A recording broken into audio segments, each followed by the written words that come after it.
যাব।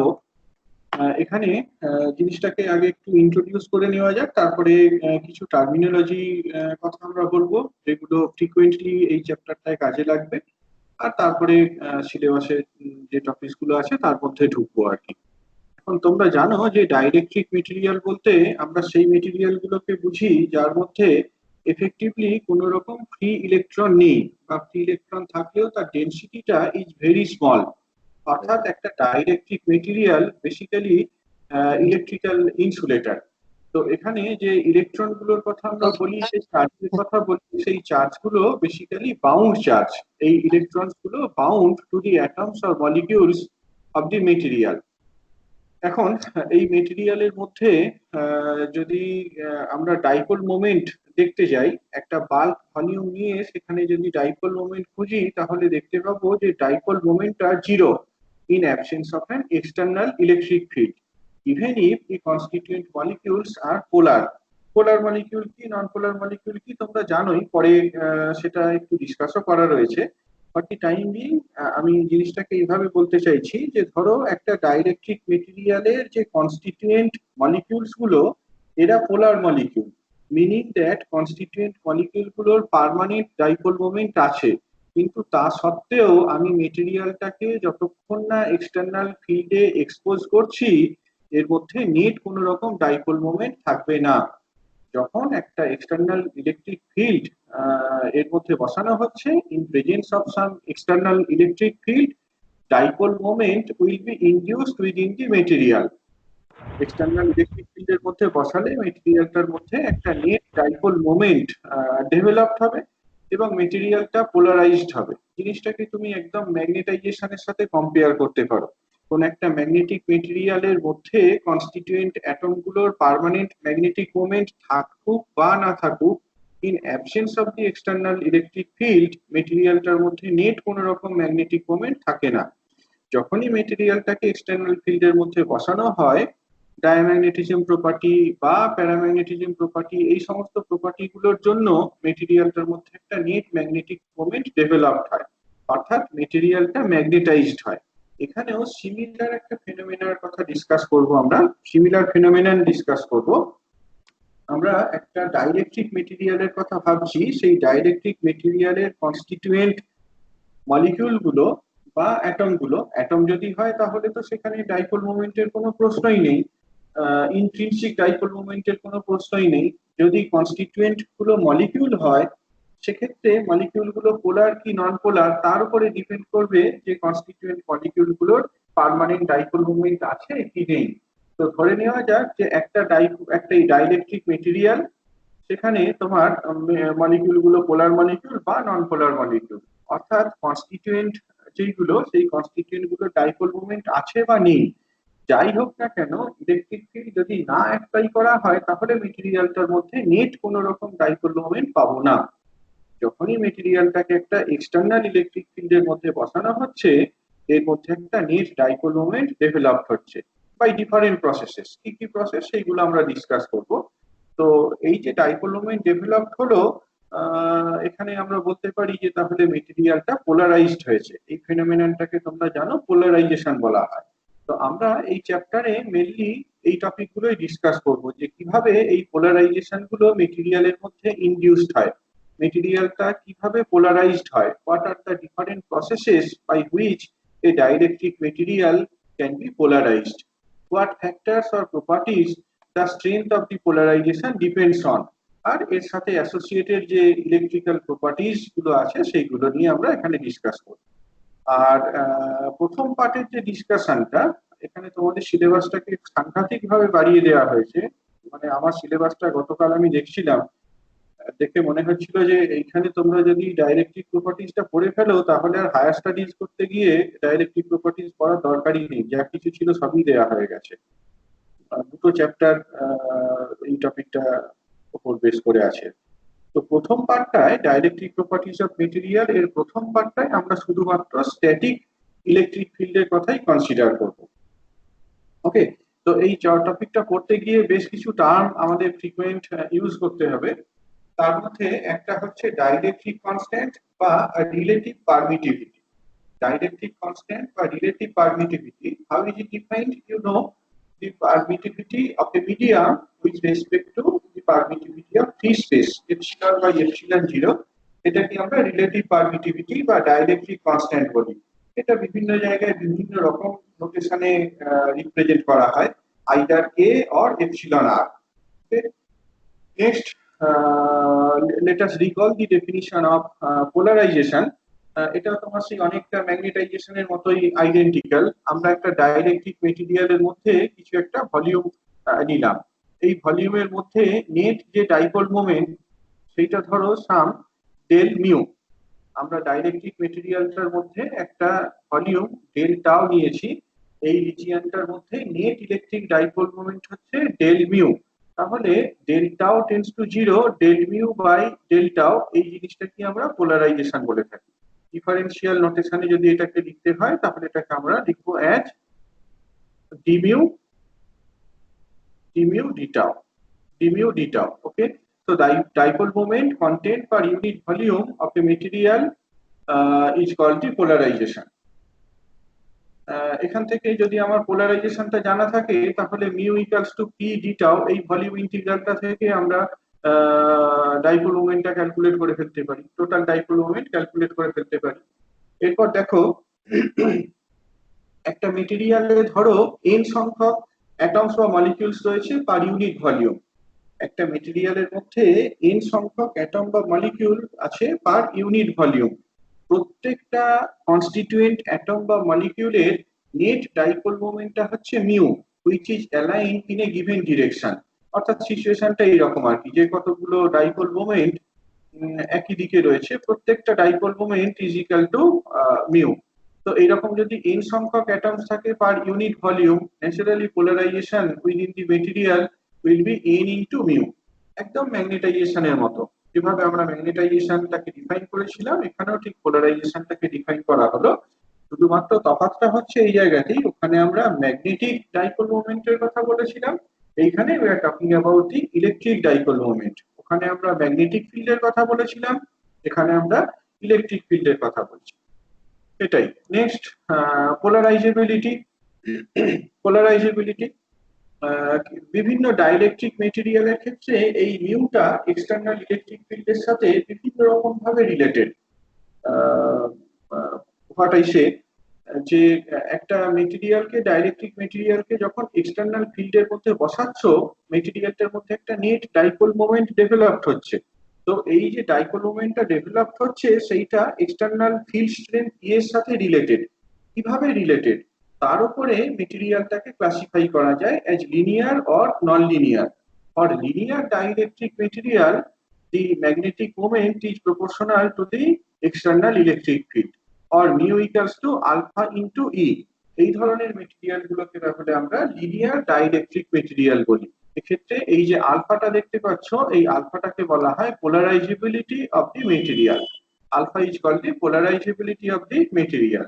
নন linear dielectric, সেটাও খুব ইন্টারেস্টিং একটা টপিক। সেক্ষেত্রে কিন্তু এই মিউটা শুধুমাত্র ই এর সাথে প্রপোর্শনাল নয়, সে এরকম ধরনের একটা রিলেশন ফলো করে, আলফা 1 ইন্টু ই, আলফা 2 ইন্টু ই স্কোয়ার প্লাস আলফা 3 ইন্টু ই কিউব, এইরকম আর কি। অর্থাৎ ইলেকট্রিক ফিল্ডের সাথে জাস্ট প্রপোর্শনাল নয়, এর স্কোয়ারের উপর ডিপেন্ডেন্স থাকে, কিউবের উপর ডিপেন্ডেন্স থাকে, এন্ড সো অন। এই ধরনের মেটেরিয়াল গুলোকে আমরা নন লিনিয়ার ডাইলেকট্রিক মেটেরিয়াল বলি। এটা একটা বিশাল বড় টপিক, বিশাল বড়। মেটেরিয়াল গুলোর প্রপার্টিজ বিভিন্ন রকম হয়, সেগুলো খুব স্পেশাল কিছু টপিকস আর কি। আমরা এখানে কিন্তু ডিসকাশনটা এই লিনিয়ার ডাইলেকট্রিক মেটেরিয়ালের মধ্যেই রেস্ট্রিক্ট করে রাখবো। ওকে, তো এইরকম ধরো একটা লিনিয়ার ডাইলেকট্রিক মেটেরিয়াল রয়েছে যেখানে দেয়ার আর n number of atoms or molecules per unit volume, n number of atoms or molecules per unit volume, এবং প্রত্যেকটা অ্যাটম বা মলিকিউলের ডাইপোল মোমেন্টটা হচ্ছে mu in a given direction. তাহলে আমরা আগে কি দেখলাম, আগে দেখলাম p সমান n ইনটু মিউ। এই মিউটা যদি লিনিয়ার ডাইলেকট্রিক মেটেরিয়াল হয় is equal to alpha into E. তাহলে লিনিয়ার ডাইলেকট্রিক মেটেরিয়ালের ক্ষেত্রে পোলারাইজেশনটা is given by n into alpha into e. Next, another term, এটা অলরেডি তোমরা এই টার্মটার সাথে conversant, displacement vector or the flux density. যদি ডাইইলেকট্রিক মেটেরিয়ালের ক্ষেত্রে গাউসের লটাকে রিকল করো, দেখবে গাউসের লটাকে কিভাবে লেখা যায়, ডেল ডট ই সমান total charge density by epsilon zero. Dielectric মেটেরিয়ালের ক্ষেত্রে এই চার্জ ডেনসিটিটা দু রকম হতে পারে, একটা হচ্ছে ফ্রি চার্জ ডেনসিটি, একটা ডাইইলেকট্রিক মেটেরিয়ালের মধ্যে কিছু ফ্রি চার্জ আমরা এমবেড করতে পারি, তাতে করে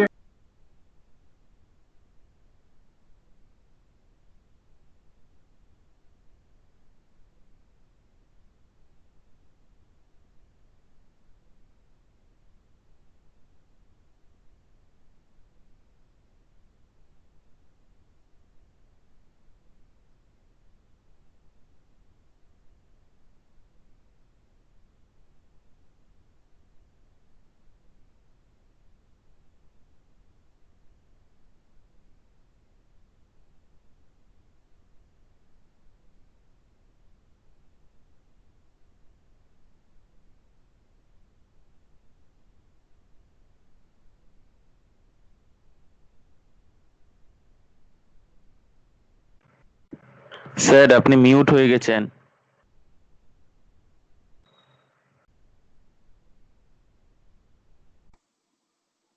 কোনখান থেকে ডিসকানেক্টেড হয়েছে, কতদূর শুনতে পেলে? হ্যালো? ওই sir del dot del dot rho যেটা ছিল আর কি। আচ্ছা, ওকে ওকে। মানে এই গাউসেস ল এইগুলো পোলারাইজেবিলিটি ডিসপ্লেসমেন্ট ভেক্টরের শুরুটা ফলো করতে পেরেছো? হ্যাঁ হ্যাঁ হ্যাঁ হ্যাঁ, আচ্ছা, ওই রো এখানে কোন, F equals to free charge okay okay density ওই। Okay okay. তো রো এফটা হচ্ছে free charge density as I said, আর তোমার বাউন্ড চার্জ ডেনসিটিটাকে এরকম ভাবে লেখা যায় as the negative divergence of the polarisation vector rho B equals to minus del dot P. এইটাকে আমরা ওই আগের এক্সপ্রেশনটায় বসিয়ে দিলাম, দেওয়ার পর অ্যালজেব্রিক্যালি যদি সিম্পলিফাই করো তাহলে এইরকম একটা টার্ম আসবে। এবার এই যে কোয়ান্টিটিটা epsilon zero E plus P, এইটাকে আমরা বেসিক্যালি ডিসপ্লেসমেন্ট ভেক্টর বলি। এই কোয়ান্টিটিটাকে আমরা ডিসপ্লেসমেন্ট ভেক্টর বলি, del dot D equals to rho F. তাহলে in terms of displacement vector Gauss's law in dielectrics can be written in the form of equation 1। তাহলে displacement ভেক্টরের ডেফিনিশনটা হচ্ছে এটাই, epsilon zero E plus P. ওকে,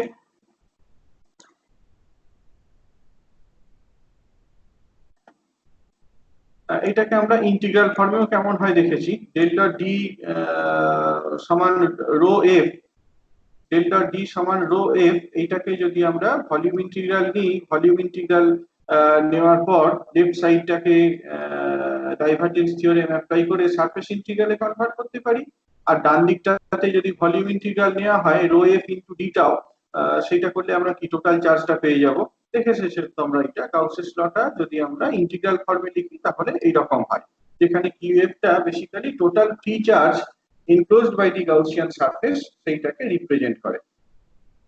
ওকে, আরেকটা জিনিস এখানে একটু খেয়াল করে দেখো, এপসিলনটা যদি ডাইইলেকট্রিক মানে মিডিয়ামটার পারমিটিভিটিকে রিপ্রেজেন্ট করে, তাহলে ডি সমান এপসিলন ইনটু ই, এটা আমরা দেখে এসেছি, D equals to epsilon into E, or in other form it can be written as epsilon r epsilon 0 into e। এপসিলনটাকে আমরা এই এপসিলন r ইনটু এপসিলন 0 এটা দিয়ে রিপ্লেস করে দিতে পারি। এই এইগুলো পড়ে এসেছো, জাস্ট একটু রিক্যাপ করে নেওয়া আর কি। Next, electric susceptibility. সাসেপ্টিবিলিটি বলতে কি বোঝায়, কোন একটা ডাইইলেকট্রিক মিডিয়ামের সাসেপ্টিবিলিটি বলতে বোঝায় যে কতটা ইজিয়ার ওয়েতে মেটেরিয়ালটা এক্সটার্নাল ফিল্ডে বসালে পোলারাইজেশনটা অ্যাকসেপ্ট করতে পারে। How easily or how smoothly A dielectric material will get polarised when exposed to an external electric field, সেই জিনিসটাকে আমরা মেজার করি একটা প্যারামিটার দিয়ে, যেটাকে ইলেকট্রিক সাসেপ্টিবিলিটি বলা হয়। Higher the susceptibility, it's easier the it's easier to get polarised. মেটেরিয়ালটা সাসেপ্টিবিলিটি যদি বেশি হয় তাহলে মেটেরিয়ালটা খুব সহজে পোলারাইজড হয়ে যাবে, মানে কম ইলেকট্রিক ফিল্ড দিয়েও আমি অ্যাপ্রিসিয়েবলি লার্জ একটা পোলারাইজেশন ডেভেলপ করতে পারবো। বা মানে এটাকে এইভাবে কম্পেয়ার করতে পারো, দুটো ডাইইলেকট্রিক মিডিয়ামকে একটা নির্দিষ্ট ইলেকট্রিক ফিল্ডের মধ্যে বসিয়েছো, দুটো ডাইইলেকট্রিক মিডিয়ামকে একটা নির্দিষ্ট ইলেকট্রিক ফিল্ডের মধ্যে বসিয়েছো, যে মিডিয়ামটার সাসেপ্টিবিলিটি বেশি সেই মিডিয়ামের মধ্যে পোলারাইজেশনটা হায়ার অ্যামাউন্টে ডেভেলপড হবে। ওকে, তো তাহলে এই সাসেপ্টিবিলিটিটা তোমার একটা good electrical property of the dielectric material সেইটাকে রিপ্রেজেন্ট করে। It determines the electric permittivity of the material, এবং এর সাথে অ্যাসোসিয়েটেড মিডিয়ামটার বিভিন্ন রকম যে ফিনোমিনান গুলো যেটা কিনা এই ডাইইলেকট্রিক প্রপার্টিজ দ্বারা ডিটারমাইন্ড হয়, সেইগুলো এই সাসেপ্টিবিলিটি প্যারামিটারটা দ্বারা ইনফ্লুয়েন্সড হয়। আমরা পরে দেখবো যে তোমার লাইটের speed to a dielectric medium, refractive index of a dielectric medium, সেইগুলো কিভাবে এই সাসেপ্টিবিলিটির সাথে রিলেটেড, এগুলো আমরা পরে দেখবো। হ্যাঁ, তো যদি পোলারাইজেশনটাকে লেখা হয় ইন টার্মস অফ সাসেপ্টিভ, মানে পোলারাইজেশনটাকে যদি ইলেকট্রিক ফিল্ডের সাথে রিলেট করি, তাহলে এই সাসেপ্টিবিলিটি প্যারামিটারটা অ্যাপিয়ার করে। For a linear dielectric material P equals to epsilon 0 chi E into electric field. Okay, এই কাইটা যদি কাইটা একটা স্কেলার হতে পারে, কাইটা একটা স্কেলার হতে পারে, অথবা তোমার একটা টেনসার হতে পারে। যদি আমরা লিনিয়ার ডাইইলেকট্রিক মেটেরিয়ালের কথা বলি তাহলে কিন্তু কাইটা স্কেলার, কোনো টেনসার নয়। in general chi e can be a scalar or a tensor. Tensor মানে একটা কোয়ান্টিটি হ্যাভিং মেনি কম্পোনেন্টস। যেমন একটা ভেক্টরের ক্ষেত্রে তিনটে কম্পোনেন্ট থাকে, এটাকে আমরা বলতে পারি tensor of rank 1। Tensor of rank 2 এর কি 9 কম্পোনেন্টস থাকে। একটা লিনিয়ার ডাইইলেকট্রিক মেটেরিয়ালের ক্ষেত্রে এই সাসেপ্টিবিলিটিটা একটা স্কেলার কোয়ান্টিটি, টেনসর নয়। দি ডিসপ্লেসমেন্ট ভেক্টর, এটাকে যদি আমরা লিখি, সেখান থেকে দেখো সাসেপ্টিবিলিটিটাকে ওই রিলেটিভ পারমিটিভিটির সাথে রিলেট করা যেতে পারে। কিভাবে? D equals to epsilon 0 E plus P, পিটাকে রিরাইট করো as epsilon 0 chi E into electric field. এখান থেকে দেখতে পাচ্ছ ডি সমান epsilon 0 1 plus chi E into electric field. এটাকে আবার অল্টারনেটিভলি লিখতে পারি as epsilon R into epsilon 0 into E. তাহলে এই দুটোকে কম্পেয়ার করে এইরকম একটা রিলেশন পাবো। এই রিলেশনটাও দেখবে পরে যখন আমরা ওই ডিসপারশন টপিকটা করব, সেই ডিসপারশন টপিকটা পড়তে গিয়ে এই রিলেশনটা কাজে লাগবে। Epsilon R equals to 1 plus chi E. আমরা যদি কোনো একটা মিডিয়ামের রিলেটিভ পারমিটিভিটিকে বের করতে পারি বা ডাইইলেকট্রিক কনস্ট্যান্টকে বের করতে পারি, তাহলে তার সাসেপ্টিবিলিটিটা কত হবে এইটা বলে দেওয়া যায়। বা কথাটাকে ঘুরিয়ে বলতে পারো, যদি সাসেপ্টিবিলিটি বের করতে পারো তাহলে তোমার ওই ডাইইলেকট্রিক কনস্ট্যান্টটা কত সেইটাকে বলে দেওয়া সম্ভব। এটা কাজে লাগে এই কারণেই যে মিডিয়ামটার রিফ্র্যাক্টিভ ইন্ডেক্স কত। একটা ইলেকট্রোম্যাগনেটিক ওয়েভ যখন একটা ডাইইলেকট্রিক মেটেরিয়ালের মধ্য দিয়ে পাস করছে, তার জন্য মিডিয়ামটার তো একটা রিফ্র্যাক্টিভ ইন্ডেক্স থাকে, সেই রিফ্র্যাক্টিভ ইন্ডেক্সটাকে এই ডাইইলেকট্রিক প্রপার্টিজ গুলোর সাথে রিলেট করা যায়। আচ্ছা, আরেকটা টার্ম, এটাও আমি অলরেডি বলছিলাম, এখানে আরো একবার ডিটেলে সেটাকে বলা আছে, পোলার এন্ড নন পোলার মলিকিউলস। একটু মনে করে দেখো, কার্বন মনোক্সাইড বা H2O এই ধরনের মলিকিউল গুলোর পার্মানেন্ট ইলেকট্রিক ডাইপোল মোমেন্ট রয়েছে। কার্বনটা তোমরা জানো, এই কার্বনটা ইলেকট্রোপজিটিভ একটা অ্যাটম, কার্বন একটা ইলেকট্রোপজিটিভ অ্যাটম, whereas অক্সিজেন একটা ইলেকট্রোনেগেটিভ অ্যাটম, রাইট? তো ন্যাচারালি তাহলে এই কার্বন মনোক্সাইড মলিকিউলটার দিকে যদি আমরা তাকাই, দেখতে পাবো যে এর একটা নেট ডাইপোল মোমেন্ট রয়েছে। একই রকম ভাবে H2O এর স্ট্রাকচারটা কেমন হয়? এরকম স্ট্রাকচার হয় তো নাকি? H2O স্ট্রাকচার এরকম তো, কেমিস্ট্রি করেছো তো সবাই? হ্যালো? হ্যাঁ স্যার, এরকমই। এরকমই হয়। আর তোমার কার্বন ডাইঅক্সাইডের স্ট্রাকচারটা কিন্তু লিনিয়ার স্ট্রাকচার হয়। কাজেই কার্বন ডাইঅক্সাইডের কিন্তু নেট কোনো রকম ডাইপোল মোমেন্ট নেই। খেয়াল করে দেখো, কার্বন ডাইঅক্সাইডটা নেট কোনো ডাইপোল মোমেন্ট নেই। এখানে পজিটিভ চার্জ, এখানে নেগেটিভ চার্জ, এই জন্য ডাইপোল মোমেন্টটা এইদিকে, আবার এখানে অক্সিজেন মলিকিউলটা থাকার জন্য আরেকটা ডাইপোল মোমেন্ট এইদিকে থাকবে। কাজেই নেট যে ডাইপোল মোমেন্ট, সেই নেট ডাইপোল মোমেন্টের ক্ষেত্রে 0। On the other hand H2O এর স্ট্রাকচারটা তো লিনিয়ার স্ট্রাকচার নয়, সেই জন্য এই মলিকিউলটা একটা নেট ডাইপোল মোমেন্ট থাকে। যাই হোক, মানে আমি এখানে যেটা বলতে চাইছি, দেয়ার আর সাম মলিকিউলস লাইক কার্বন মনোক্সাইড বা H2O which carry permanent electric dipole moment. এই মলিকিউলগুলোকে আমরা পোলার মলিকিউলস বলে থাকি। ওকে, the center of positive charge distribution and the center of negative charge distribution do not coincide in this case. এখানে তোমার যে charge distribution centre গুলো সেইগুলো একটা আরেকটার সাথে কোইনসাইড করে না, কাজেই মেটেরিয়ালটার মধ্যে একটা নেট ডাইপোল মোমেন্ট থাকে। কার্বন মনোক্সাইডের ক্ষেত্রে কি হয়? কার্বন মনোক্সাইডের ক্ষেত্রে centre of positive charge distribution আর centre of negative charge distribution coincide করে যায়। সেই জন্য কার্বন ডাইঅক্সাইডের ক্ষেত্রে centre of positive charge distribution আর centre of negative charge distribution coincide করে যায়, কাজেই কার্বন ডাইঅক্সাইডের ক্ষেত্রে নেট কোনো রকম ডাইপোল মোমেন্ট থাকে না। In absence of electric field, the molecular dipole moments are randomly oriented. Naturally, thermal agitation রয়েছে, একটা মলিকিউলের ডাইপোল মোমেন্ট অন্য আরেকটা মলিকিউলের ডাইপোল মোমেন্টের রেসপেক্টে randomly oriented ডিফারেন্ট ডিরেকশনে থাকবে বিকজ অফ থার্মাল এজিটেশন। যেমনটা একটা প্যারাম্যাগনেটিক সাবস্টেন্সের ক্ষেত্রে হয়। একটা প্যারাম্যাগনেটিক সাবস্টেন্সের ক্ষেত্রে কনস্টিটিউয়েন্ট অ্যাটমগুলোর পার্মানেন্ট ম্যাগনেটিক মোমেন্ট আছে, কিন্তু in absence of external magnetic field because of thermal agitation এই অ্যাটমিক ম্যাগনেটিক মোমেন্ট গুলো র্যান্ডমলি ওরিয়েন্টেড, কাজেই একটা প্যারাম্যাগনেটিক সাবস্টেন্সের মধ্যে নেট কোনো রকম ম্যাগনেটাইজেশন, নেট ম্যাগনেটিক মোমেন্ট পাওয়া যায় না যতক্ষণ না এটাকে আমরা একটা এক্সটার্নাল ম্যাগনেটিক ফিল্ডের মধ্যে বসাচ্ছি। ঠিক একই রকম ভাবে দেয়ার আর সাম ডাইইলেকট্রিক মেটেরিয়ালস যাদের কনস্টিটিউয়েন্ট মলিকিউল গুলো পোলার মলিকিউল, অর্থাৎ কনস্টিটিউয়েন্ট মলিকিউলগুলোর পার্মানেন্ট ডাইপোল মোমেন্ট রয়েছে। In absence of external electric field because of thermal agitation এই অ্যাটমিক এই মলিকিউলার ডাইপোল মোমেন্ট গুলো র্যান্ডমলি ওরিয়েন্টেড, কাজেই মেটেরিয়ালটার মধ্যে নেট কোনো রকম পোলারাইজেশন, নেট কোনো রকম ইলেকট্রিক ডাইপোল মোমেন্ট পাওয়া যায় না। ওকে, যদি আমাদের ডাইপোল মোমেন্ট পেতে হয় we have to expose such material in an external electric field. তো এটা আমরা পরে ডিসকাস করব, এটাকে বেসিক্যালি ওরিয়েন্টেশনাল পোলারাইজেশন বা ডাইপোলার পোলারাইজেশন বলা হয়, পরে সেটাতে আসবো। আচ্ছা, আমি যেটা বলছিলাম সেই জায়গাটাতে আবার ফিরে আসি, পোলার মলিকিউল নন পোলার মলিকিউল। তো এই যে মলিকিউল গুলোর কথা বলা হলো কার্বন মনোক্সাইড বা H2O, এই মলিকিউল গুলো polar molecule. There are other type of course like oxygen, nitrogen বা কার্বন ডাইঅক্সাইড, এই সমস্ত মলিকিউল গুলোর ক্ষেত্রে কোন রকম নেট ডাইপোল মোমেন্ট থাকে না, কাজেই এইগুলোকে আমরা নন পোলার মলিকিউল বলে থাকি।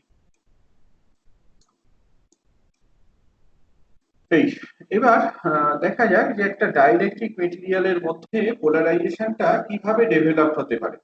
একটা ডাইইলেকট্রিক মেটেরিয়ালের মধ্যে পোলারাইজেশনটা কিভাবে ডেভেলপ হতে পারে সেটা দেখা যাক। তো এতক্ষণ পর্যন্ত ডিসকাস করে আমরা যেটা বুঝলাম যে অ্যাটম বা নন পোলার মলিকিউলস গুলোর ক্ষেত্রে তো কোনো ডাইপোল মোমেন্টের প্রশ্নই নেই। একটা অ্যাটমের ডাইপোল মোমেন্ট বলে তো কিছু হয় না, একটা অ্যাটমের ইলেকট্রিক ডাইপোল মোমেন্ট বলে তো কিছু হয় না। তার কারণ একটা অ্যাটমের যে ইলেকট্রন ক্লাউড তার চার্জ ডিস্ট্রিবিউশন সেন্টার নিউক্লিয়াসে যে পজিটিভ চার্জ রয়েছে সেইটার চার্জ ডিস্ট্রিবিউশন সেন্টারের সাথে কোইনসাইড করে যায়।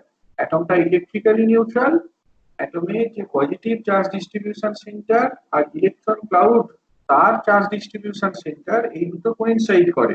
সুতরাং একটা অ্যাটমের মধ্যে নেট কোনো রকম ইলেকট্রিক ডাইপোল মোমেন্ট থাকে না। ঠিক একইভাবে আমরা এইমাত্র ডিসকাস করে এলাম যে একটা নন পোলার মলিকিউলের ক্ষেত্রেও কিন্তু এইরকম নেট কোনো রকম ডাইপোল মোমেন্ট থাকে না। অন দি আদার হ্যান্ড যে সমস্ত মলিকিউল গুলো পোলার মলিকিউল তাদের ক্ষেত্রে কিন্তু একটা নেট ডাইপোল মোমেন্ট থাকে। তো ধরো কোন একটা ডাইইলেকট্রিক মেটেরিয়াল, হ্যাঁ একটা ডাইইলেকট্রিক মেটেরিয়ালের কথা আমরা ভাবছি, এই ডাইইলেকট্রিক মেটেরিয়ালটা যদি পোলার মলিকিউল দিয়েও তৈরি হয়, একটা ডাইইলেকট্রিক মেটেরিয়ালের মধ্যে যদি পোলার মলিকিউলও থাকে তাহলেও কিন্তু মেটেরিয়ালটার মধ্যে নেট কোনো রকম ডাইপোল মোমেন্ট থাকবে না, এটাই বলে না। একটা ডাইইলেকট্রিক মেটেরিয়াল অ্যাটম দিয়ে তৈরি হতে পারে, নন পোলার মলিকিউল দিয়ে তৈরি হতে পারে বা পোলার মলিকিউল দিয়ে তৈরি হতে পারে। যদি এটা অ্যাটম বা নন পোলার মলিকিউল দিয়ে তৈরি হয় তাহলে তো in absence of external field there is no question of electric dipole moment, no question of polarization. Even যদি এটা পোলার মলিকিউল দিয়েও তৈরি হয়, in absence of electric field এখানে কিন্তু কোনো রকম পোলারাইজেশন সম্ভব নয়। তার কারণ in absence of electric field আমরা বললাম যে পোলার মলিকিউল গুলোর ডাইপোল মোমেন্ট randomly oriented থাকে বিকজ অফ থার্মাল এজিটেশন। তাহলে ডাইইলেকট্রিক মেটেরিয়ালটা কনস্টিটিউয়েন্ট যাই হোক, অ্যাটম হোক, নন পোলার মলিকিউল হোক, পোলার মলিকিউল হোক, যতক্ষণ না আমরা ইলেকট্রিক ফিল্ড দিচ্ছি এর মধ্যে নেট কোনো রকম ডাইপোল মোমেন্ট, নেট কোনো রকম পোলারাইজেশন ডেভেলপ হচ্ছে না। যখনই ইলেকট্রিক ফিল্ডের মধ্যে বসাচ্ছি তখন ভেরিয়াস ফেনোমেনন হতে পারে, ভেরিয়াস ফেনোমেনা অকার করতে পারে। যেমন মেটেরিয়ালটার মধ্যে যদি কনস্টিটিউয়েন্ট অ্যাটম গুলোর কথা ভাবি, সেই অ্যাটম গুলোর মধ্যে ডাইপোল মোমেন্ট ইনডিউসড হতে পারে। আমরা যদি মলিকিউল গুলোর দিকে তাকাই, কনস্টিটিউয়েন্ট মলিকিউল গুলোর দিকে তাকাই, তাদের রোটেশন হতে পারে বা তাদের কোনো ওরিয়েন্টেশনের চেঞ্জ হতে পারে।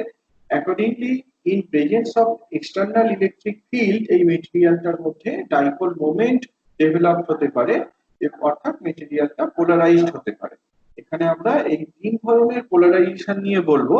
একটা হচ্ছে electronic polarisation, number 2 is ionic polarization, and number 3 is dipolar polarization or orientational polarization. ওকে, প্রথম যেটা ডিসকাস করা আছে সেটা হচ্ছে ইলেকট্রনিক পোলারাইজেশন।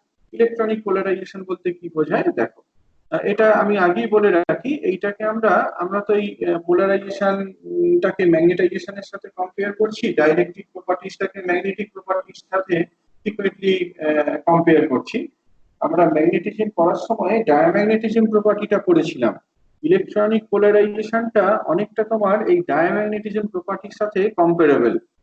দেখো এখানে ইলেকট্রনিক পোলারাইজেশন বলতে কি বোঝায়, suppose you have some point charges q1 q2 q3 located at some positions r1 r2 r3 with respect to an arbitrarily chosen origin।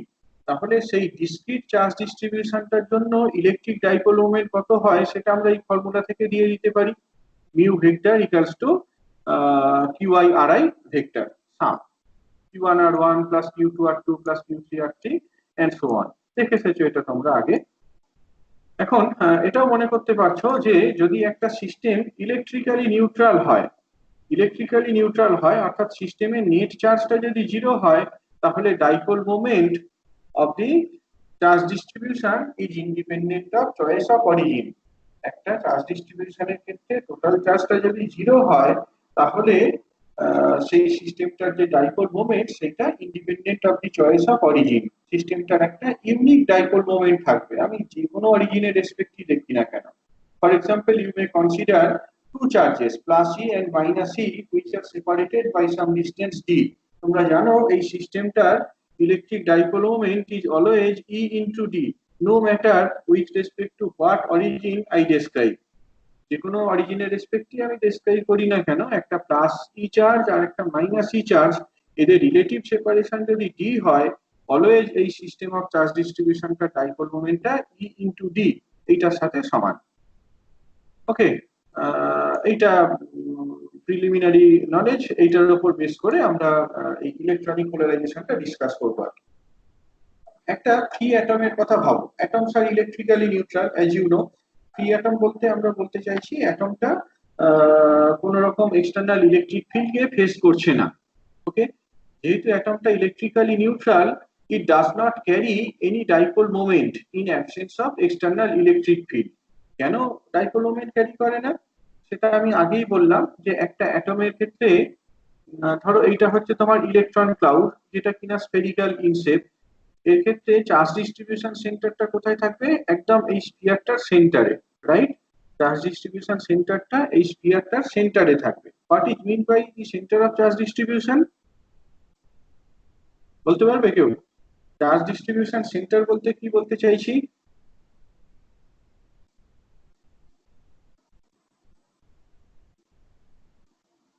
Charge distribution centre বলতে কি বোঝায়?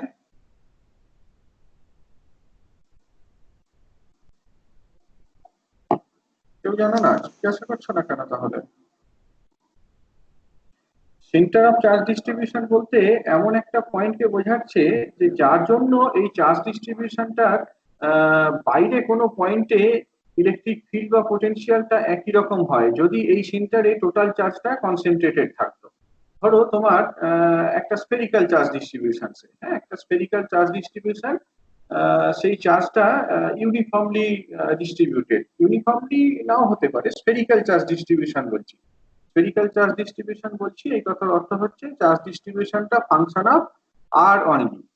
চার্জ ডিস্ট্রিবিউশনটা function of R only, clear? তো এই charge ডিস্ট্রিবিউশনটা ধরো এই সে radius এ পর্যন্ত distributed, তাহলে এর বাইরে কোনো পয়েন্টে, এইরকম কোন একটা পয়েন্টে আমি ইলেকট্রিক ফিল্ড বা পোটেনশিয়াল ক্যালকুলেট করতে পারি। এই চার্জ ডিস্ট্রিবিউশনটার জন্য এক্সটার্নাল কোনো একটা পয়েন্টে আমি ইলেকট্রিক ফিল্ড বা পোটেনশিয়াল ক্যালকুলেট করতে পারি। আবার দেখো, এই চার্জ ডিস্ট্রিবিউশনটা টোটাল চার্জ যদি এই সেন্টারে কনসেন্ট্রেটেড থাকতো, তাহলে এই পয়েন্ট চার্জটার জন্য এই পয়েন্টে ইলেকট্রিক ফিল্ড বা পোটেনশিয়াল ক্যালকুলেট করতে পারতাম। যদি দুটো একই হয়, তাহলে আমি এই পয়েন্টটাকে বলবো সেন্টার অফ চার্জ ডিস্ট্রিবিউশন। ঠিক আছে? একটা চার্জ ডিস্ট্রিবিউশনের জন্য যে টোটাল চার্জ, সেইটা যদি কোনো একটা পার্টিকুলার পয়েন্টে কনসেন্ট্রেটেড থাকতো, যাতে করে সেই পয়েন্ট চার্জটার জন্য এক্সটার্নাল কোনো পয়েন্টে ফিল্ড পোটেনশিয়াল যা হয়, এন্টায়ার চার্জ ডিস্ট্রিবিউশনটার জন্য ওই পয়েন্টে ইলেকট্রিক পোটেনশিয়াল বা ফিল্ড একই, সেক্ষেত্রে আমরা ওই ফিক্সড পয়েন্টটাকে বলবো সেন্টার অফ চার্জ ডিস্ট্রিবিউশন। যেমনটা বললাম, এখান থেকে খুব পরিষ্কার, একটা স্ফেরিক্যাল চার্জ ডিস্ট্রিবিউশনের জন্য এই স্ফিয়ারটার যে সেন্টার, সেটাই হচ্ছে সেন্টার অফ চার্জ ডিস্ট্রিবিউশন। তাহলে একটা ইলেকট্রন ক্লাউডের কথা যদি কনসিডার করি, অ্যাটমের মধ্যে যে ইলেকট্রন ক্লাউড, এর ফার্স্ট অ্যাপ্রক্সিমেশন আমরা ধরেই নিতে পারি যে ইলেকট্রন ক্লাউডটা স্ফেরিক্যাল। তাহলে নিশ্চয়ই বুঝতে পারছো যে এই স্ফিয়ারটার সেন্টারেই তোমার চার্জ ডিস্ট্রিবিউশন সেন্টারটা লোকেটেড হবে। স্ফিয়ারের যে সেন্টার, সেটাই হচ্ছে centre of charge distribution of the electron cloud. ঠিক একই রকম ভাবে নিউক্লিয়াস, সেই নিউক্লিয়াসটার শেপটাও কি স্ফেরিক্যাল।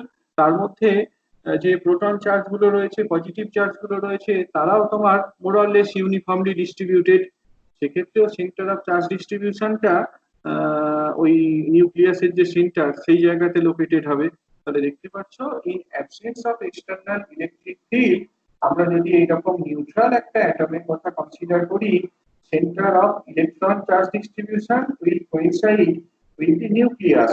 কাজেই এই অ্যাটমটার মধ্যে নেট কোনো রকম ডাইপোল মোমেন্ট থাকবে না। এবার যদি আমরা অ্যাটমটাকে একটা হোমোজিনিয়াস ইলেকট্রিক ফিল্ডের মধ্যে বসাই, একটা ইউনিফর্ম ইলেকট্রিক ফিল্ডের মধ্যে বসাই, সেক্ষেত্রে কি হবে? পজিটিভ চার্জ নিউক্লিয়াসটা একদিকে ফোর্স এক্সপেরিয়েন্স করবে, on the other hand negative charge cloud, electron ক্লাউডটা তার অপোজিট ডিরেকশনে ফোর্স এক্সপেরিয়েন্স করবে। তাতে করে কি হবে? তাতে করে এই দুটো চার্জ ডিস্ট্রিবিউশনের যে সেন্টার, সেই দুটো সেন্টারের মধ্যে একটা সেপারেশন চলে আসবে। এখানে যেটা দেখানো হয়েছে, এইটা হচ্ছে তোমার এক্সটার্নাল ইলেকট্রিক ফিল্ড। ছবিটা ডেকারের বইটা থেকে নেওয়া। এইটা হচ্ছে direction of the external electric field. এইটা তোমার ধরো ইলেকট্রনের যে মানে নিউক্লিয়াসের যে সেন্টার বা নিউক্লিয়াসটা তোমার আগের পজিশন থেকে কিছুটা শিফট করে গেছে। একইভাবে ইলেকট্রন ক্লাউড, সেটাও কি তোমার অপোজিট ডিরেকশনে শিফট করে গেছে। ইলেকট্রিক ফিল্ডটা যেই ডিরেকশনে, নিউক্লিয়াসের ডিসপ্লেসমেন্টটা সেই ডিরেকশনেই হবে, because it is positively charge. On the other hand electron ক্লাউডের যে ডিসপ্লেসমেন্ট, সেইটা অন্যদিকে হবে। আগে আমরা বললাম যে তোমার যেহেতু ইলেকট্রিক্যালি নিউট্রাল, টোটাল চার্জটা জিরো, আমি যে কোনো পয়েন্টের রেসপেক্টে ডাইপোল মোমেন্টটা ক্যালকুলেট করে ফেলতে পারি। এইখানে আমরা ডাইপোল মোমেন্টটা ক্যালকুলেট করব with respect to the centre of charge distribution of the electron cloud. যেহেতু সিস্টেমটা electrically neutral, the dipole moment of the system is independent of the choice of origin. ক্যালকুলেশনের সুবিধার জন্য আমি এমন একটা পয়েন্টকে নেব, সেই রকম একটা পয়েন্টকে নেব। এইখানে ক্যালকুলেশনের সুবিধার জন্য আমরা ইলেকট্রন ক্লাউডের যে সেন্টার, সেই সেন্টারটাকে আমরা অরিজিন হিসাবে বা রেফারেন্স হিসাবে ট্রিট করছি। তাহলে জিনিসটা এখন কেমন দাঁড়াচ্ছে? জিনিসটা যেমন দাঁড়াচ্ছে সেটা এই পাশের ছবিটাতে দেখানো হয়েছে। এরকম ভাবে ভাবতে পারি, এখানে যে স্পিয়ারটা দেখতে পাচ্ছ, সেই স্পিয়ারটা হচ্ছে ইলেকট্রন ক্লাউডটাকে রিপ্রেজেন্ট করছে। এখানে যে বড় স্পিয়ারটা দেখতে পাচ্ছ, এই বড় স্পিয়ারটা বেসিক্যালি ইলেকট্রন ক্লাউডটাকে রিপ্রেজেন্ট করছে। এখানে তোমার সিম্বলটা আর রয়েছে, কিন্তু আমি আমার লেখাটাতে এই সিম্বলটাকে এ দিয়ে রিপ্রেজেন্ট করেছি আর কি। ধরে নাও একটা অ্যাটমের রেডিয়াস এ, তাহলে এই এ রেডিয়াসের স্পিয়ারটা ইলেকট্রন ক্লাউড তাকে রিপ্রেজেন্ট করছে। কাজী এর যে সেন্টার, এই স্পিয়ারের যে সেন্টার, এখানে যে সেন্টারটা দেখতে পাচ্ছ, যেটা ডট দিয়ে দেখালাম, এই সেন্টারটা ইলেকট্রন ক্লাউডের চার্জ ডিস্ট্রিবিউশন সেন্টারকে রিপ্রেজেন্ট করছে। In presence of electric field, নিউক্লিয়াসটা তার আগের পজিশন থেকে ডি ডিস্টেন্স ডিসপ্লেসড হয়েছে। যদি ইলেকট্রিক ফিল্ডটা না দেওয়া হতো তাহলে নিউক্লিয়াস যার চার্জটা কিনা জেড ইন্টু ই, এইটা কি তার আগের মানে এই পজিশনটাতে থাকতো।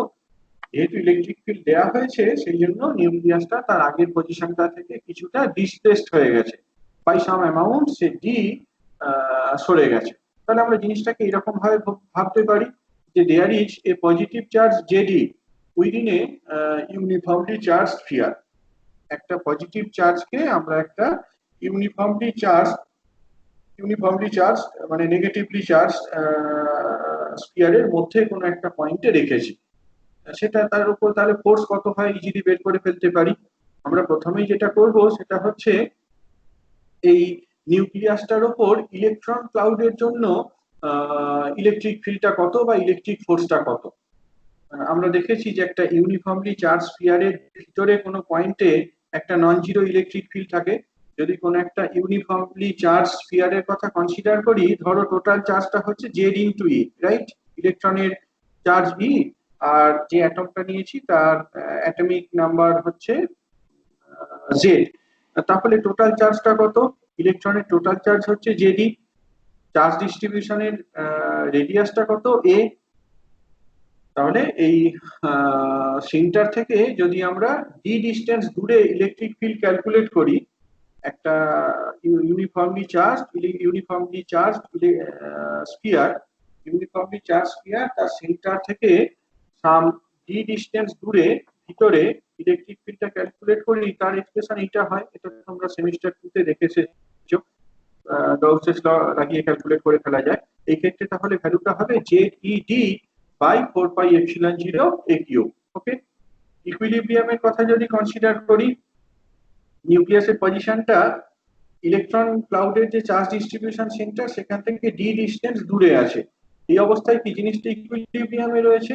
তাহলে এক্সটার্নাল ফিল্ডটা নিউক্লিয়াসটাকে এই দিকে পুশ করছে, whereas ইন্টারনাল ফিল্ডটা ইলেকট্রন ক্লাউডের জন্য যে ফোর্সটা সেটা কি তাকে এই দিকে টানছে। ইন ইকুইলিব্রিয়াম দুটো সমান। এখানে জেড দিয়ে মাল্টিপ্লাই করতে পারতাম, কিন্তু জেডটা তো দুদিকে বাদ চলেই যাবে, বুঝতে পারছো। যাই হোক, Z into e into capital E, এইটা বোঝাচ্ছে force on the nucleus due to the external field. আর এই জিনিসটা কি রিপ্রেজেন্ট করছে? Force on the nucleus by the internal field by the electron cloud. এই দুটো সমান। এই দুটোকে যদি সমান করো তাহলে কি পাবে? এটা জেড ইন্টু ই। আচ্ছা, ওকে, এইটা শুধু ই দিয়ে করা রয়েছে, অসুবিধা নেই, পরে আবার তোমার ওই জেড দিয়ে মাল্টিপ্লাই করা হয়েছে, একই ব্যাপার। এই জেডটার কথা বাদ দাও, জেডটা বাদই দাও। ই ইন্টু ই সমান এইটা, এইগুলো তো বাদ চলে যাচ্ছে। আলটিমেটলি ইলেকট্রিক ফিল্ডের যে ভ্যালুটা সেইটাই থাকবে। সেটা কত? Z e square d by 4πε0 into a cube. এখান থেকে তাহলে আমরা dipole moment of the charge distribution calculate করে ফেলতে পারি। নিউক্লিয়াসের চার্জটা জেডি, আর এর চার্জটা হচ্ছে ইলেকট্রন ক্লাউডের যে চার্জ সেটাও টোটাল চার্জটা জেডি। এদের মধ্যে রিলেটিভ সেপারেশন ডি। এখান থেকে যদি আমরা জিনিসটাকে বের করি তাহলে দেখতে পাবো যে মিউ এর এক্সপ্রেশনটা জেড ই ইন্টু ডি, এইটাকে যদি ক্যালকুলেট করো দেখতে পাবে 4πε0 ইন্টু এ কিউব ইন্টু ই, অর্থাৎ আলফা ই ইন্টু ই এইটার সাথে সমান, রাইট? মিউটা যদি দেখাতে পারো প্রপোর্শনাল টু ই, তাহলে প্রপোর্শনালিটি কনস্ট্যান্টটাই তোমার পোলারাইজেবিলিটিকে রিপ্রেজেন্ট করবে। In this case the polarisability is 4πε0 into a cube. এটাকে আমরা ভলিউমের টার্মে লিখে ফেলতে পারি। আলফা ই যদি বলি 4πε0 ইন্টু এ কিউব, এটাকে আমরা অল্টারনেটিভ এইরকম ভাবে লিখতে পারতাম। তো 4/3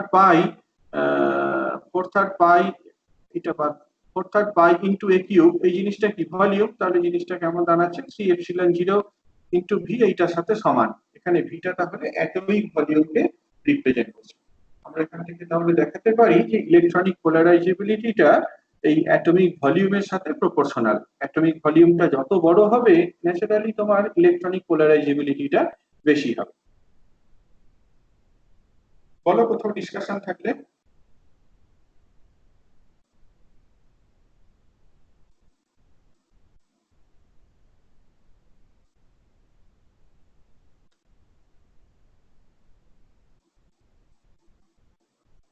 hello?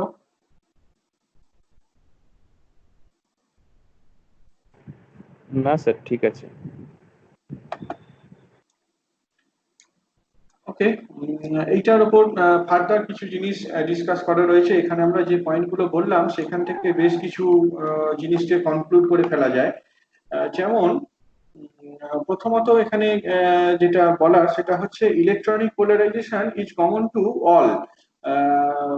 You consider atom, you consider molecules, and in any type of material, solid, gas, liquid, সমস্ত জায়গাতেই ইলেকট্রনিক পোলারাইজেশনটা কমন।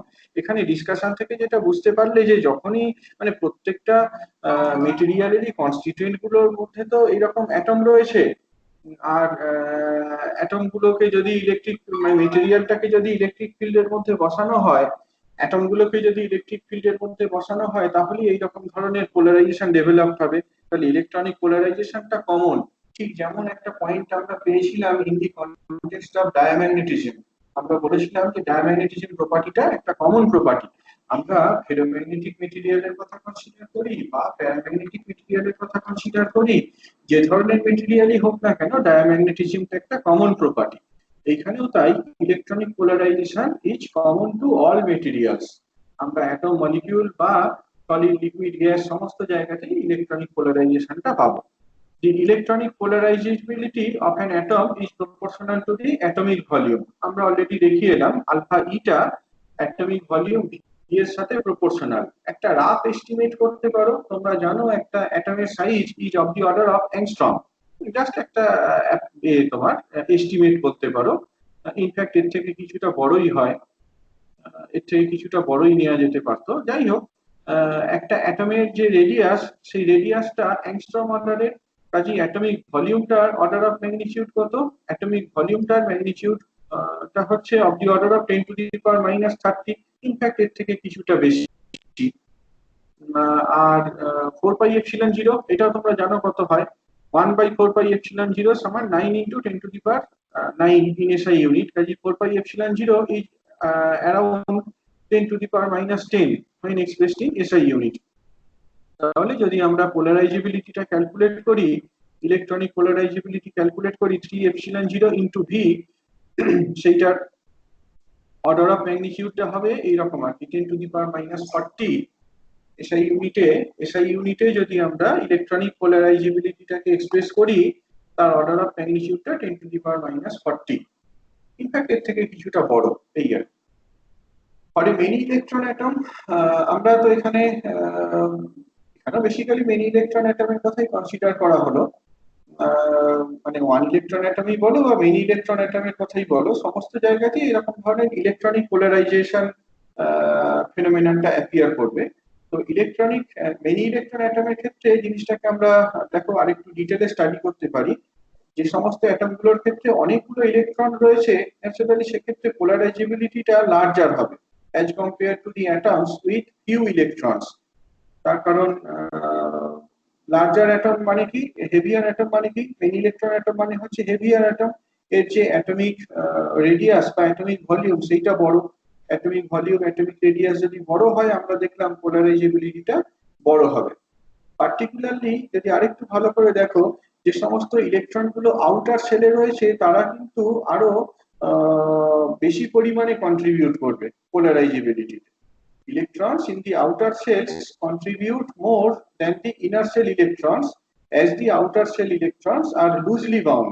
Outer cell electron গুলো loosely bound, কাজে তারা easily affected হয় by the external electric field। সেই জন্য যে সমস্ত অ্যাটমের ক্ষেত্রে এরকম ভ্যালেন্স ইলেকট্রন রয়েছে, সেক্ষেত্রে কিন্তু পোলারাইজেবিলিটিটা বেশি হবে। এখান থেকে খুব সুন্দরভাবে একটা জিনিসকে এক্সপ্লেন করা যায়, যে পজিটিভ আয়নের ক্ষেত্রে কিন্তু পোলারাইজেবিলিটিটা will be smaller as compared to what, as compared to corresponding neutral atoms। আমরা পজিটিভ আয়নের পোলারাইজেবিলিটিটা যদি দেখি, পজিটিভ আয়নের ক্ষেত্রে কিন্তু পোলারাইজেবিলিটিটা কম হবে if we compare it with the neutral atom। Neutral atom মানে কি, সেখানে তোমার close sell structure. Positive ion ভুল বললাম রেদার, পজিটিভ আয়ন মানে কি হচ্ছে? পজিটিভ আয়ন মানে হচ্ছে close shell structure. Positive ion মানে হচ্ছে close shell structure. For example lithium plus বা Na প্লাস, এইগুলোর ক্ষেত্রে কি তোমার ক্লোজ শেল স্ট্রাকচার রয়েছে, এক্ষেত্রে কিন্তু পোলারাইজেবিলিটিটা কম হবে অ্যাজ কম্পেয়ার টু হিলিয়াম বা নিয়ন। করেসপন্ডিং যে নিউট্রাল অ্যাটম তাদের থেকে বেশি হবে, কম হবে। On the contrary, the negative ions will have higher polarizabilities as compared to corresponding neutral atom.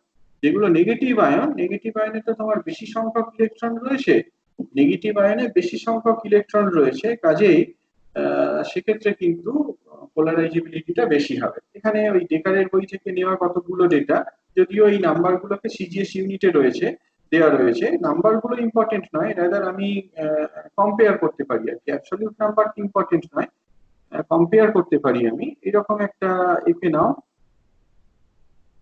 ধরো আর্গন, পটাশিয়াম, ক্লোরিন, এখানে যে দেখানো হয়েছে এইটা, হ্যাঁ, দেখতে পাচ্ছ আর্গনের ক্ষেত্রে অ্যাটমিক নাম্বারটা কত? 18, মানে আর্গনে 18টা ইলেকট্রন রয়েছে। একইভাবে কে প্লাস, এখানেও 18টা ইলেকট্রন রয়েছে, সিএল মাইনাস এইখানেও 18টা ইলেকট্রন রয়েছে। দেখতে পাচ্ছ নেগেটিভ আয়নটার পোলারাইজেবিলিটি সব থেকে বেশি, আর পজিটিভ আয়ন যেটা তার পোলারাইজেবিলিটি সব থেকে কম when I compare it with the corresponding neutral atom.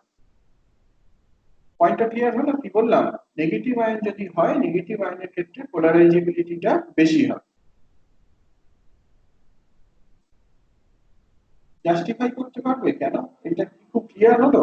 মানে যখন আমি আর্গনের রেসপেক্টে কম্পেয়ার করছি, পটাশিয়ামের পোলারাইজেবিলিটি কম, ক্লোরিনের পোলারাইজেবিলিটি বেশি, এটাকে এক্সপ্লেন করতে পারবে? হ্যাঁ সেটা বলো বলো, যদি বুঝে থাকো বলো একটু। স্যার যদি সেন্টারে পজিটিভ আয়ন পজিটিভলি চার্জড হলে অ্যাটম আয়নটা, তাহলে সেন্টারে পজিটিভ আয়নের পরিমাণটা বেশি হবে, বাইরে ইলেকট্রনটা কম হবে, তাহলে ইলেকট্রনগুলোকে বেশি পরিমাণে অ্যাট্রাক্ট করবে। তাহলে যখন ইলেকট্রিক ফিল্ড দেওয়া হবে ওটা কম পরিমাণে ডিসপ্লেসড হবে, তো পোলারাইজেশনটা কম হবে। ঠিক, আর যদি রিলেটিভ ডিসপ্লেসমেন্টটা ডিপেন্ড করবে, একদমই তাই।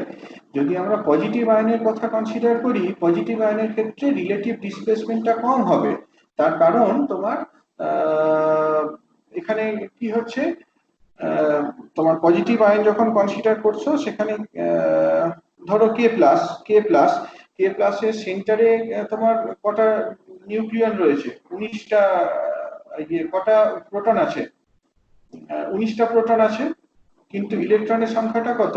18, রাইট? হ্যালো?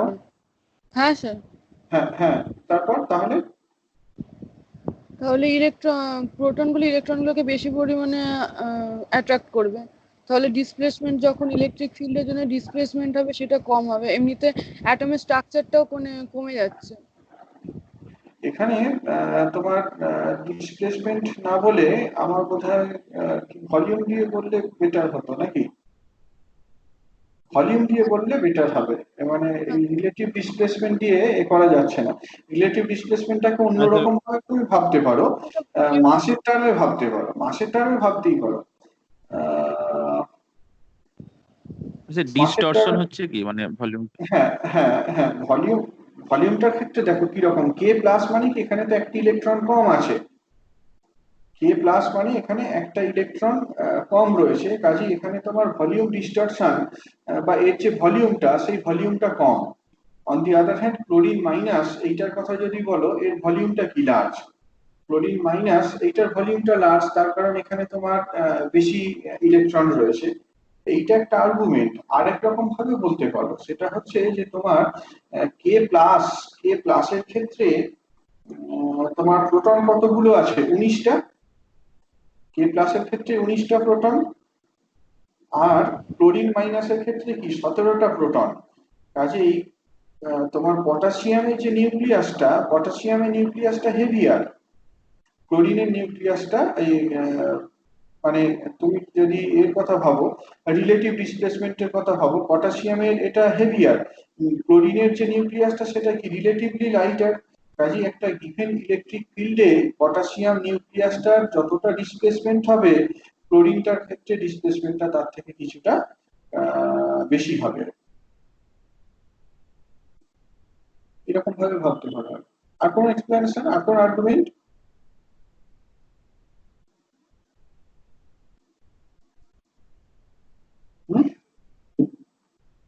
ক্লিয়ার হলো কি এটা যেটা বললাম?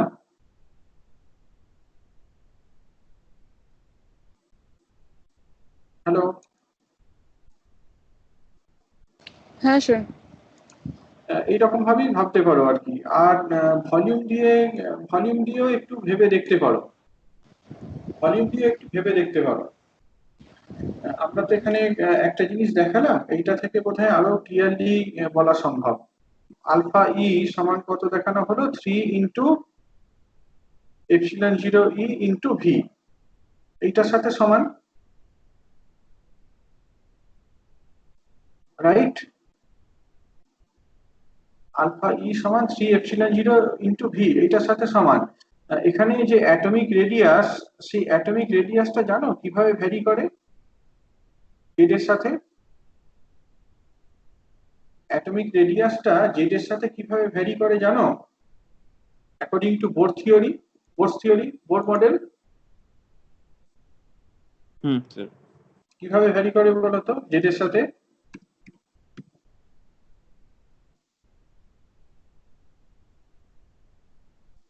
ইনভার্স স্কোয়ার হয়তো। হ্যাঁ, এইটা দিয়ে বোধহয় আরো সহজে করা যাবে আর কি।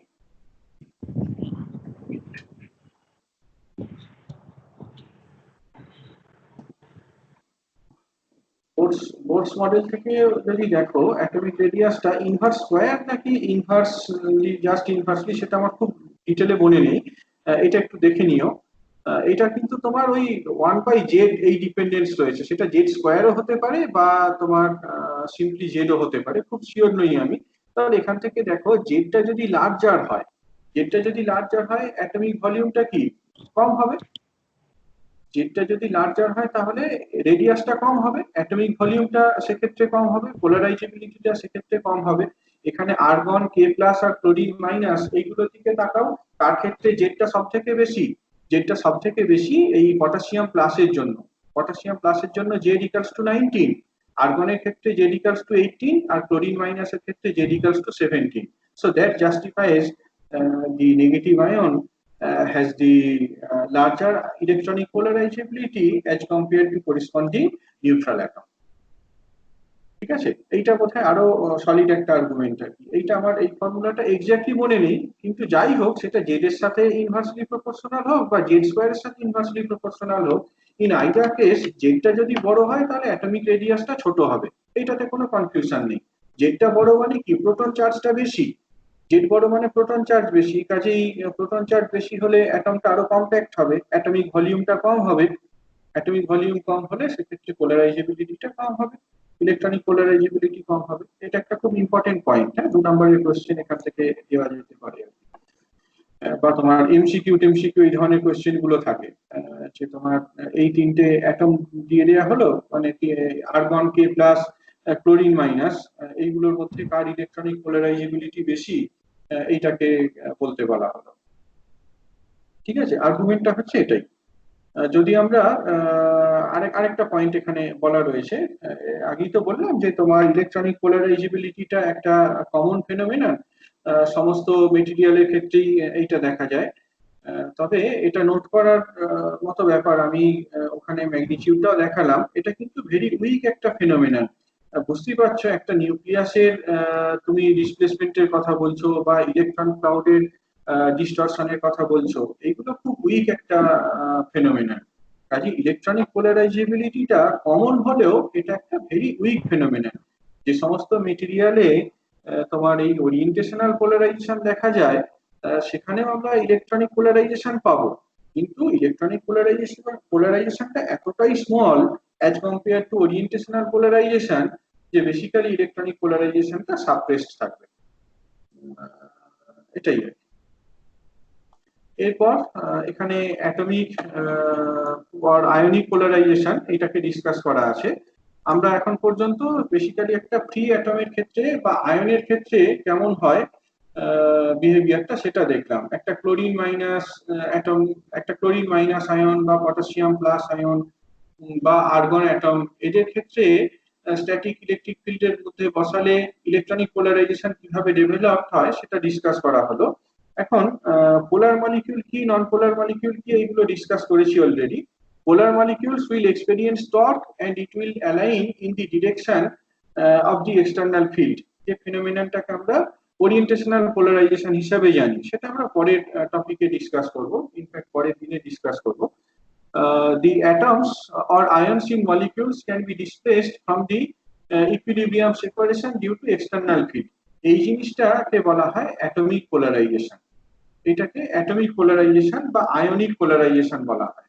কোন একটা অ্যাটম বা আয়ন একটা মলিকিউলের মধ্যে, একটা মলিকিউলের কথা কনসিডার করো, সেই মলিকিউলটা পোলার মলিকিউল হতে পারে বা নন পোলার মলিকিউলও হতে পারে, তবে মলিকিউলটাকে অবশ্যই হেটেরোনিউক্লিয়ার হতে হবে, হোমোনিউক্লিয়ার হলে হবে না।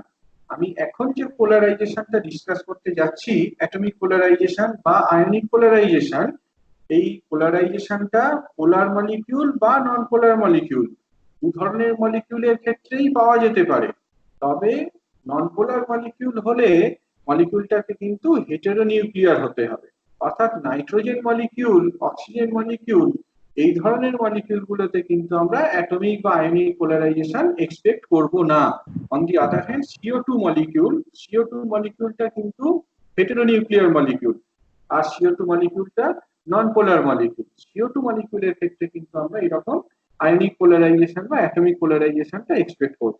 সেটা কি, সেটাকে বোঝানোর জন্য যদিও একটা তোমার পোলার মলিকিউল বলা আছে, এটার ইনফ্যাক্ট ঠিক সেরকম অ্যানালিটিক এক্সপ্রেশনটা নেই আর কি, যেমনটা তোমার আগে আমরা করে এলাম বা পরে এর ক্ষেত্রে করব, সেরকম অ্যানালিটিক রিপ্রেজেন্টেশন এখানে নেই। একটা স্কিমেটিক ফ্যাশনে জিনিসটাকে বোঝানো আছে।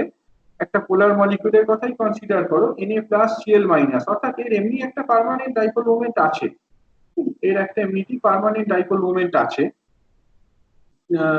এবং Na আর Cl এর মধ্যে একটা ইকুইলিব্রিয়াম সেপারেশন আছে। যদি একটা এক্সটার্নাল ফিল্ড অ্যাপ্লাই করা হয় তাহলে কি হবে, তাহলে এদের যে সেপারেশন, সেই সেপারেশনটা ফার্দার হবে, বাড়বে বা কমবে, অর্থাৎ একটা রিলেটিভ ডিসপ্লেসমেন্ট হবে ফ্রম দেয়ার ইকুইলিব্রিয়াম সেপারেশন বা ইকুইলিব্রিয়াম পজিশন। এইরকম একটা সিস্টেম, এই সিস্টেমটা পোলার মলিকিউলে দেখানো হয়েছে। এমনিতেই একটা ডাইপোল মোমেন্ট আছে, আমি ইলেকট্রিক ফিল্ড দিই বা না দিই, যদি এবার একটা ইলেকট্রিক ফিল্ড দেওয়া হয় তাহলে এটা ইলেকট্রিক ফিল্ডের দিকে ওরিয়েন্টেড হবে, সেখানটাতেও কোনো রকম কনফিউশন নেই। কিন্তু তার পাশাপাশি আরেকটা জিনিস হতে পারে, সেটা হচ্ছে যে ক্লোরিন মাইনাসটা ধরো এইদিকে ডিসপ্লেসড হলো আর Na+টা এইদিকে ডিসপ্লেসড হলো, অথবা Na+টা এইদিকে ডিসপ্লেসড হলো, Cl- এইদিকে ডিসপ্লেসড হলো। It depends in which direction I am applying the electric field. যেটা বলতে চাইছি যে এরকম একটা মলিকিউলকে যদি এক্সটার্নাল ফিল্ডের মধ্যে বসানো হয়, দুটো অ্যাটম বা দুটো আয়নের মধ্যে একটা রিলেটিভ ডিসপ্লেসমেন্ট অ্যাপিয়ার করবে।